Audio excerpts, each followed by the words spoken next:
Yeah. So with Swizz, he's been around the scene for a long, long time. He knows everyone in the scene. Actually, getting Dom and Shane. I know Shane for a while in the scene, and Dom actually used to play for my old team 10 years ago. So I knew about these guys anyway, and I knew we could really get some talent out there, and we got the talent, and we always knew we could actually make it work. And that's happened through hard work and through everything we've been through with COVID. I think we've done really well as where all of our team are from another continent, living in America at the moment, and in quarantine. I think they've done really well. So, and this weekend we have nothing to lose whatsoever. They can go for it freely and hopefully cause another shock. Great, Sean, you can go ahead. Yeah. I just want to touch on like what Shane said about like the amateur scene having like the European amateur scene being significantly better than the American amateurs. That's been a fact for like a little bit now for like a couple of years, and it's always been that way. So whenever people like ask why do you keep going for European or like UK players, it's because they're simply just beating the better American players as well. It's like it's been the same like for that for a good few years now. Like, and I don't think it's going to change. So I think like us deciding to the London lot deciding to go for a UK talented team is was a great decision. I'm happy for it because look where we are now, and yeah, like I started in the the AM scene at the start, and a lot of the AM teams, like I said, were good. My team were better than the North American AM teams, so I feel like it was a good decision on the Royal Ravens part. Yeah, and I think I want to add to that real quick for this question is if you guys look in the world of the Ryder Cup, it's between the UK and Europe versus America and golf. And if you look at the individual players, the Americans are always, and I'm American, so they've always ranked higher. We talked about this back in January when we had the team. But the one reason why the Europeans kick our butts all the time is because the camaraderie, the bonding, and just how they're playing for their country, where we're more trained to be killers and competitive and better one-on-one, and just the mindset in America. And where these guys are more about, you've seen the rugby matches, you've seen the soccer fans and the matches. And I feel like there's something special when you're playing for your country. And we knew that. We identified that very early, and you could see that show up. Very underrated team. And, we don't think they're overachieving. We actually think they're hitting their peak at the right time. Great. So, Sean Collins, you can go ahead and ask your question. Yeah, I've heard a lot of pros talk about, what it takes to be a champion or to win games at this point in the season. And a lot of them have said that at this point it's mostly a mental thing because every team is capable of defeating anyone on any given day. So I guess how important is it to be a mental game right now, and what is the kind of mindset that you want to have heading into these matches? In my opinion, and it's the same like I said, in every single sport in the world, I think the mental side of competing is far outweighs any sort of raw talent and stuff like that. Obviously, the raw talent gets you over the final hurdle, but the mental side of it is at its utmost importance, especially at the end of the season. We're at a stage now where everybody knows every single in and out about the game.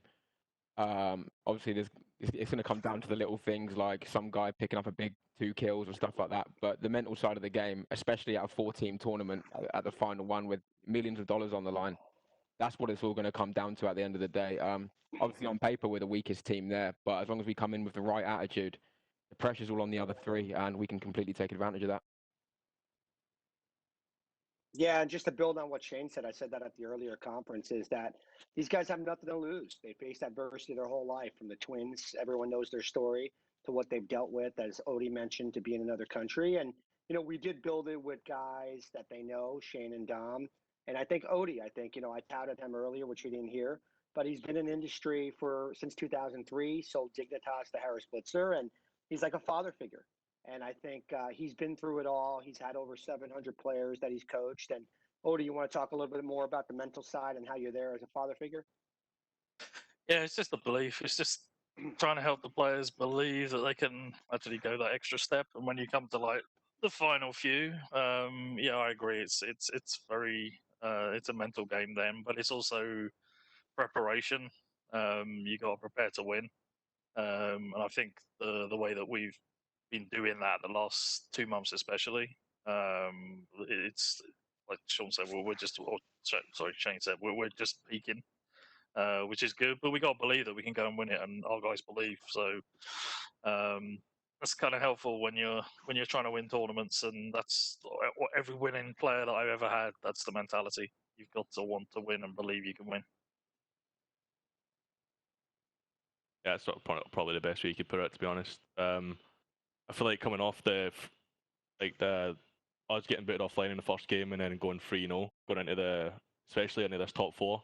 Obviously, like Shane said, we're not the favourites. Like, that's obviously Dallas and FaZe.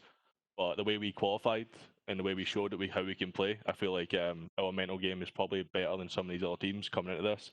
They only played one game, and it was both teams won 2 game 5s. Chicago won a game 5 against Optic. But we just FIO'd. We beat Paris, New York, straight into Toronto on the same day, and I feel like our mental game is definitely like up there right now with how gas and like I said, now we believe we can do it, and we're peaking at the right time. And I think everything's just falling into place. So.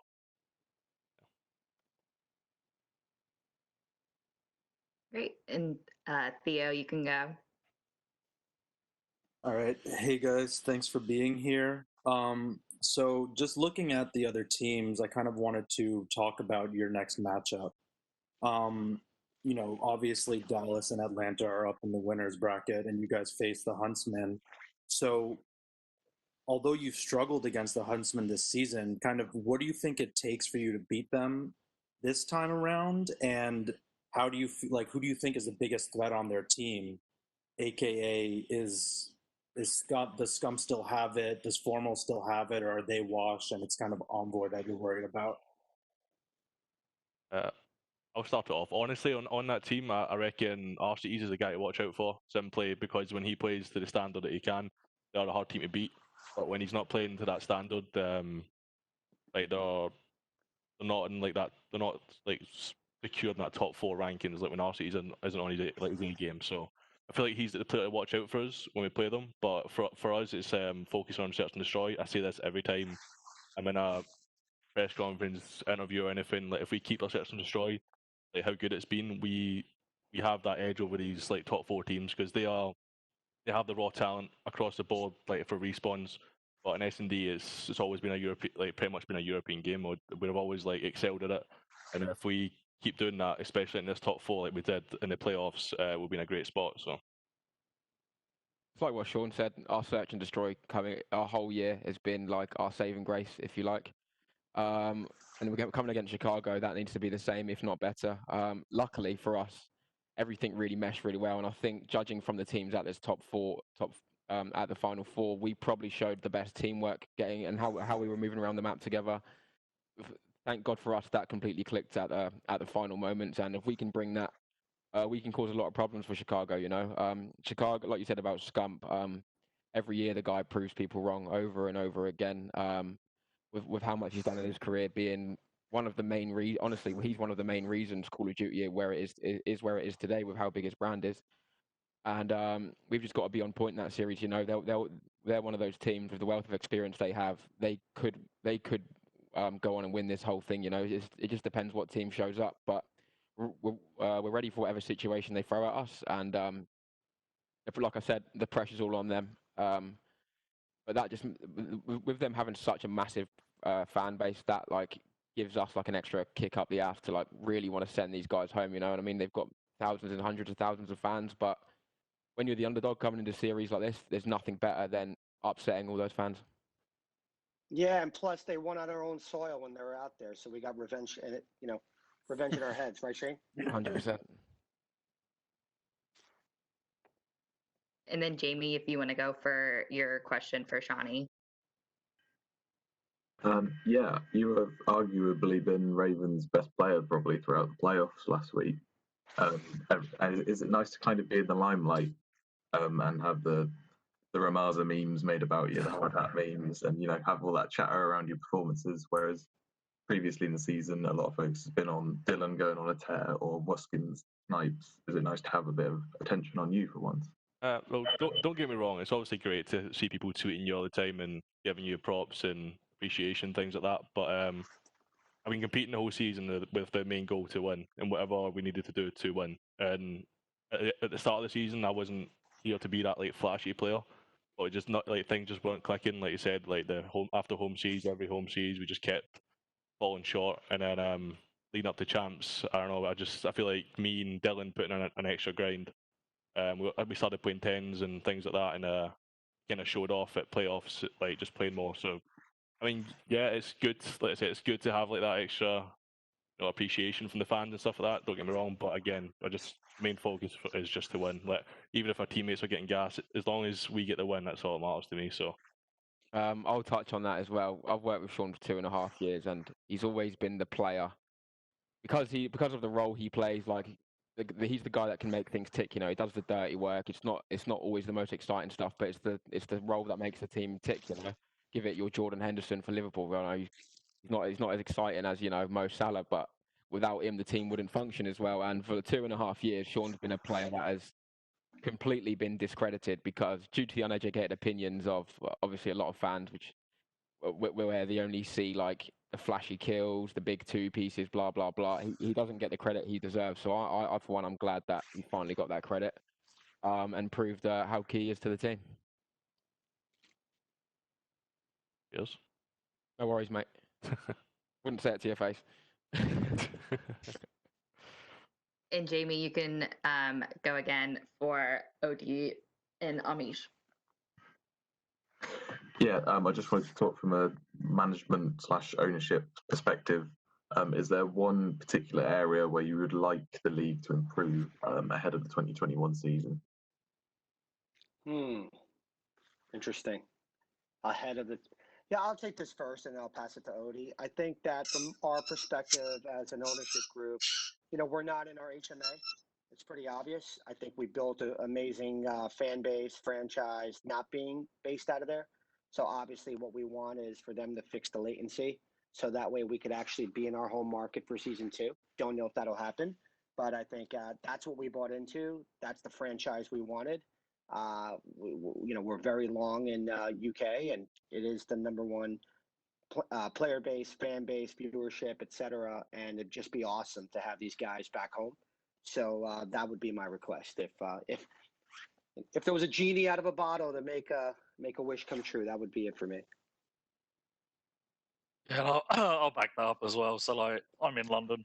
I'd rather the team were like round the corner, so I could jump on top of them rather than getting on a call and jumping on top of them virtually. Yeah, if the league can expand in Europe, whenever that happens, it'll be great, and then we can get them over here and do a lot more activations and basically get to the UK fans. The UK fans are fantastic. Like the event that we did get to do, the Copper Box, was amazing. The UK crowd is absolutely nuts, as everybody knows, and it's just a shame that COVID came along and stole our summer event as well. So yeah, so expansion, that's what I'd like to see. Great. And then Theo, you can go. All right. So for this one, I think I'd like Sean to answer it first if possible, and then if anybody else has a strong feeling on it, yeah, go ahead. And I know it can be kind of tough to answer, but I was just kind of curious. Looking at the whole season, obviously, you've come on late. The Sean the Builder memes are real. But and then Zero had his moments. He played better than he did with New York, and that's kind of a separate discussion. But kind of in the season, and then looking forward now, who do you think has been the best player for the team? And that can either be in terms of just like pop off potential or just in terms of raw impact. I don't really want to honestly, if I was to pick one, I don't think anyone would be bothered for the team. I think they would all give this guy props. I think Zero has stepped up leaps. He is. We actually have a nickname for him. Just so you know, Shane, do you think it's okay if we tell him the nickname? We can tell him. I'll tweet about it enough. May as well. It's basically, we call Trey the Rhino, right? Because as soon as he joined, for some reason, whenever he's last alive, he just pop that 4-piece off every time. We actually made a nickname for him. That's how good he has been in our team and how like game changing he has been for us. So if I had to give it to anyone, it would have to be Zero in this team. I feel like he's been outstanding as a teammate and as a player. So Sean's accent was too strong. We call Trey Rhino. I mean, I barely understood what he said when he tried to explain it. right, thanks for that. Thanks for looking No out for worries. me. Thank you. Going on to Sean's point, I reckon it's hard to say who the most impactful player overall is. I mean, at the start of the year, honestly, Wuskins was our saving grace in a lot of the games. His sniper in S&D was a lot of the time single-handedly winning us games. And then after that, I feel like every single player in their own individual moments / series / events has given us massive performances. Like Scrapz had a couple, Dylan's had a couple. Like Sean said, Trey coming into the team after being left out on the bench for like 3 months or something like that. He had a lot to prove, especially to himself, and he's come here and he's done that. He's worked incredibly hard, and he's brought some new life to the team. That obviously is one of the key reasons that we've made it to the Final Four. All right, I appreciate it, and I appreciate the translation. I didn't want to say anything. Anything like that, always just ask me because it might have just slipped past me. But yeah, if you ever need to, just ask. Don't worry. I was just gonna listen later and slow it down a little bit. Emily, you can go ahead.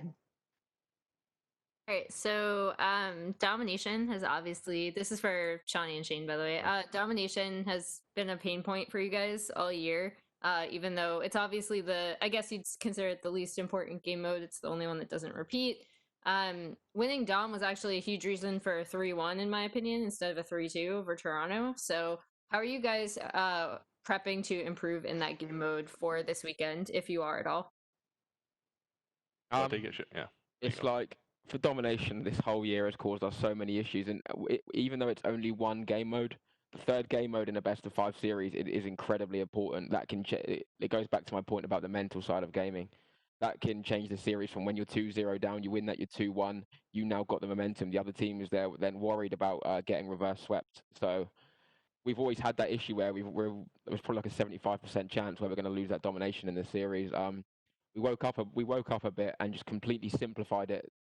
Like 10 minutes before we met come against Toronto, we just completely simplified it to its utmost basic form, and that's what was a defining factor in that series. And if you can win the map free game mode, that gives you so much potential. Whereas we're so strong in hardpoint and search and destroy, if we can just completely fix our domination to what it once was, what it's never has been, to be honest, then yeah, that can put us in a good spot. And versus all these 3 teams are coming up against it, all of them are incredible domination teams. So nicking that domination win is going to be huge for us. Yeah.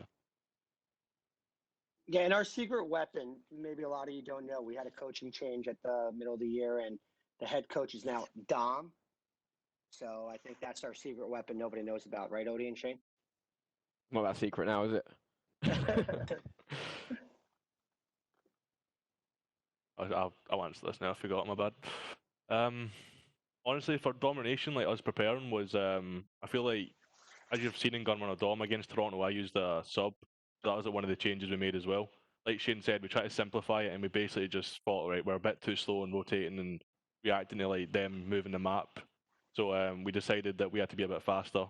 And obviously, I've started running a submachine gun on domination, especially on Gunrunner, and I feel like it's helped us a lot. So if they just we've been trying to like focus on that role change, and it's been going well in practice. So yeah.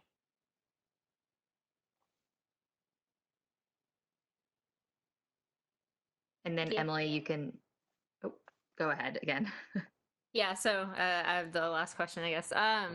This is also for ShaNee and ShaNee. Obviously, you guys have been prepping for champs, but from what you've seen of Cold War, what do you think of it? And what are your hopes for the game itself next year as it relates to the competitive scene?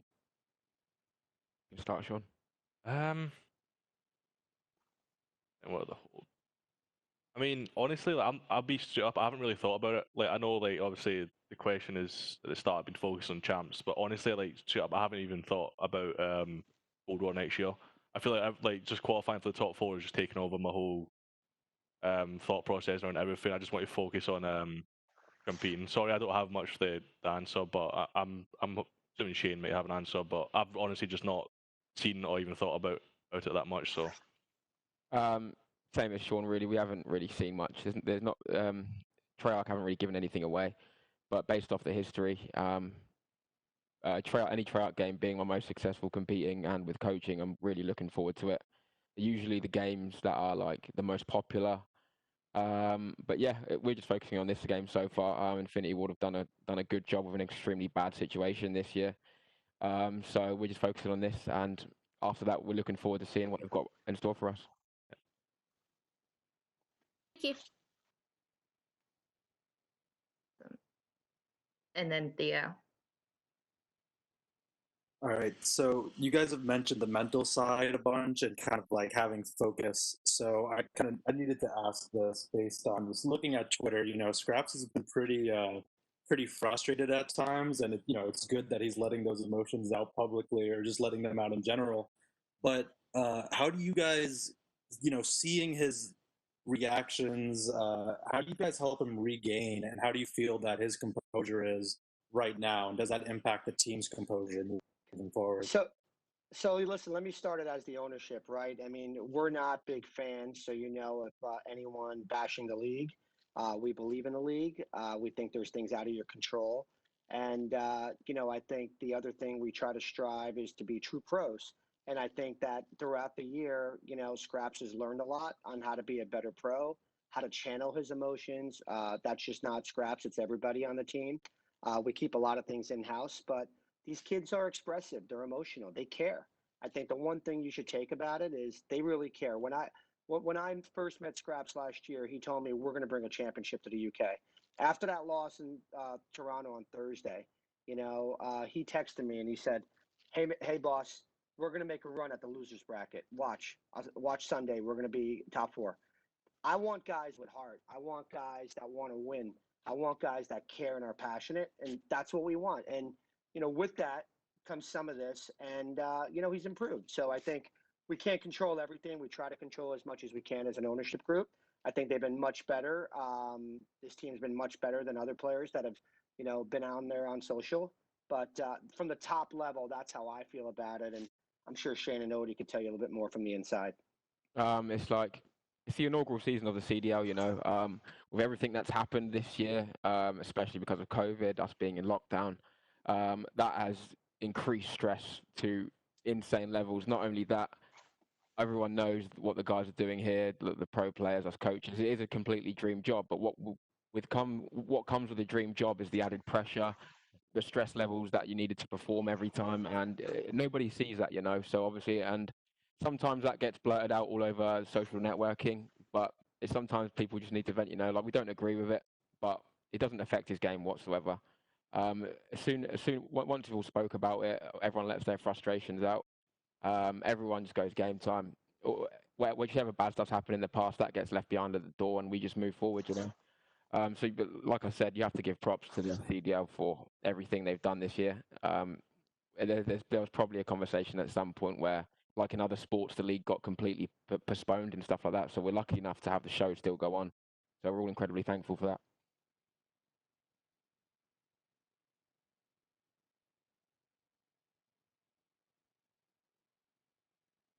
All right, yeah, I appreciate that, and I understand where you guys are coming from. So there's nothing specifically as players or coaches that you guys do to try and help him regain composure, just because he's kind of just being passionate, and it's not like he's fully lost composure. Yeah, Yeah, I mean, on you go, Amish. Yeah, I was going to say, sorry, ShaNee. I was going to say, yeah, of course there is. But as I said, we keep things in house. I don't think this is the right format for us to tell you how we, how we have a temper and how we handle.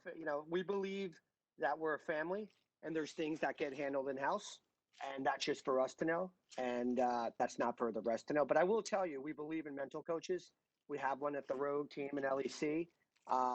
There's a reason why Shane and Dom are around him. Shane already told you he knows ShaNee. He knows all these guys. They're all friends. They all grew up in the amateur circuit. And, ODEE, 10 years ago, Dom played for him. So we're a family, period. End of story. And there's things that go on that we handle in-house. And absolutely we handle them. We handle them how you think we handle them, and probably 10 times worse. But to give you specifics, that's just not for the public. That's for us privately. I just want to like round it off about the whole like Scrapz situation. Like, everyone, a lot of players in different teams have been frustrated and clearly put it on Twitter. But from the in-game times that it's happened, where it's been uncontrollable from online issues from the league, which is really unfortunate. Even though Scrapz has tweeted out with frustration, I've been in a call with him like right before the game, during the game. It does not affect us or him in any way whatsoever. The guy could rant on Twitter and drop a 40 bomb next map. Like, it's just the kind of guy he is. So there's like no complaints from me or anyone in the coaching staff, simply because it's not been a problem like him having to regain or anything before a game. So I mean, the proof's in the pudding. You know, there's been far worse players than Scrapz who have tweeted far more obscenities than that. Those ones aren't in the Final Four, and we are. So that's something that kind of sums up the answer of if it affects his composure or not, to be honest.